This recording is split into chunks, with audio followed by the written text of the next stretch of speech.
আসসালামু আলাইকুম ভিউয়ার্স, আপনারা সবাই কেমন আছেন? আশা করি ভালো আছেন। আমিও আল্লাহ পাকের রহমতে ভালো আছি। তো আজকে একটা বাচ্চাদের জন্য একটা টপিক নিয়ে আসছি। ছোট ছোট বাচ্চাদের জন্য একটা টপিক নিয়ে আসছি। অনেক মা বোনদের ছেলেপুলা বাচ্চা কাচ্চার অনেক সমস্যা হয়ে যায়, অর্থাৎ যেমন রাত্রে ঘুমানোর পর বাচ্চারা বাচ্চা এগুলা রাত ঘুমানোর পর শুধু দাঁত কাটিতেই থাকে, কটকট কটকট কটকট কটকট শব্দ করিতে থাকে।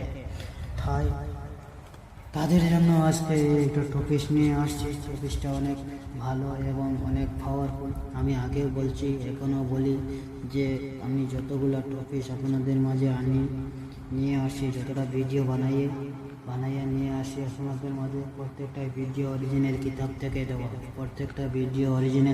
থেকে দেওয়া। তাই আপনারা দেখলেই বুঝতে পারবেন আসলে আমি কি অরিজিনাল কিতাব থেকে দেই নাকি আমি নিজের হাতে বানিয়ে দেই। তাও আপনারা দেখে বুঝেন। এই যে দেখতে পাচ্ছেন, দেখে নেন নকশাটা, কি সুন্দর করে নকশাটা লেখা আছে। নকশাটা আপনারা দেখেন। এই যে দেখেন নিয়মখানা এখানে লেখা আছে। ঘুমের ভিতরে দেখেন, ঘুমের ভিতরে দাঁত কাটার তকবীর, ঘুমের ভিতরে দাঁত কাটার তকবীর। আমি পড়ে শোনাই, ভালো করে দেখেন।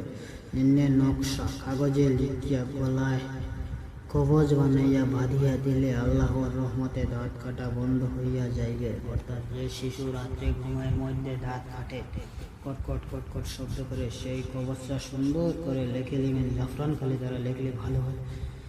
তাই জাফরান খালি দ্বারা সুন্দর করে কবজটা লিখে নেবেন। লিখে সুন্দর করে ভাঁজ করে ছোট্ট একটা হাঁটুলিতে ভৈরা কবজটা শিশু হোক, মেয়ে হোক, ছেলে হোক, গলায় বেঁধে দিবেন। ইনশাআল্লাহ তার দাঁত কাটা বন্ধ হইয়া যাইবে।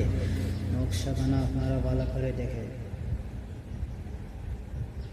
দেখেন। এই নকশাগুলো কত আদি যুগের কিতাব। দেখেন বইয়ের পৃষ্ঠাগুলো কিভাবে দেখতেছেন। নকশাটা সুন্দর করে দেখে লিখবেন।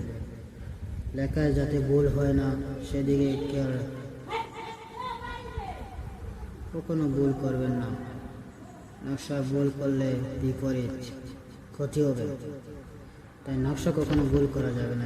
এদিকে সবসময় খেয়াল রাখতে হবে। আপনাদের যে কোনো কাজ করেন গুরুর অনুমতি নিয়ে কাজ করবেন। গুরুর অনুমতি ছাড়া কোনো কাজে সিদ্ধ লাভ আসে না, এবং গুরুর অনুমতি নিয়ে কাজ করলে বিপদের আশঙ্কা থাকে না। কেউ কোনো বিপদে আপদে পড়ে না, কারণ গুরুই সেটা খেয়াল রাখে। তাই গুরুর অনুমতি নিয়ে কাজ করবেন।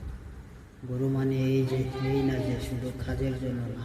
গুরু রাখা, গুরুর অনুমতি নেওয়া, গুরু ধরা মানেই হলো গুরু বিদ্যা দিবে, শিখাবে, এবং কি গুরু সবসময় তার ছাত্রর জন্য খেয়াল রাখে। এটাই হলো গুরু। তাই দেখেন নকশাটা ভালো করে দেখেন। গুরুর অনুমতি নিয়ে কাজ করেন, আপনারও লাভ হবে। এবং আমার এখানে যদি আপনারা কেউ কোনো ধরনের কাজ করাতে চান, তাহলে আমার সাথে যোগাযোগ করতে পারবেন। কমেন্ট বক্সে কমেন্ট করবেন, ইনশাআল্লাহ আমি আপনাদের কাজ করে দেবো, তাতে কোনো সন্দেহ নাই। বুঝতে পারলেন? আমি এই জগতে সব ধরনের কাজ করি। এমন কোনো কাজ নাই যে আমি করতে পারবো না। আল্লাহর রহমতে আমি অনেক বড় বড় শক্তিশালী ক্ষমতাশালী কাজ করেছি। আল্লাহ মায়া করছে, হৃদয় করে দিয়েছে, মানুষের উপকার হয়েছে। চ্যানেলটা খুললাম আপনাদের ভালোর জন্য। ভালো জিনিস দিব, আপনাদেরকে উপকার হবে। তাই দেখে তো যাই হোক ভিউয়ার্স, আমার চ্যানেলটা নতুন, তাই আপনারা সবাই আমার চ্যানেলটা সাবস্ক্রাইব করবেন, লাইক করবেন, কমেন্ট করবেন, শেয়ার করবেন এবং বেল আইকনটি বাজিয়ে রাখবেন, যাতে নিত্য নতুন ভিডিও ছাড়ার সাথে সাথে আপনারা মাদিকে পৌঁছে আপনারা পান। তো ভিউয়ার্স, আজকের মতো এখানে বিদায় নিয়ে যাচ্ছি। আপনারা সবাই ভালো থাকেন, সুস্থ থাকেন। আসসালামু আলাইকুম ওয়া রাহমাতুল্লাহ।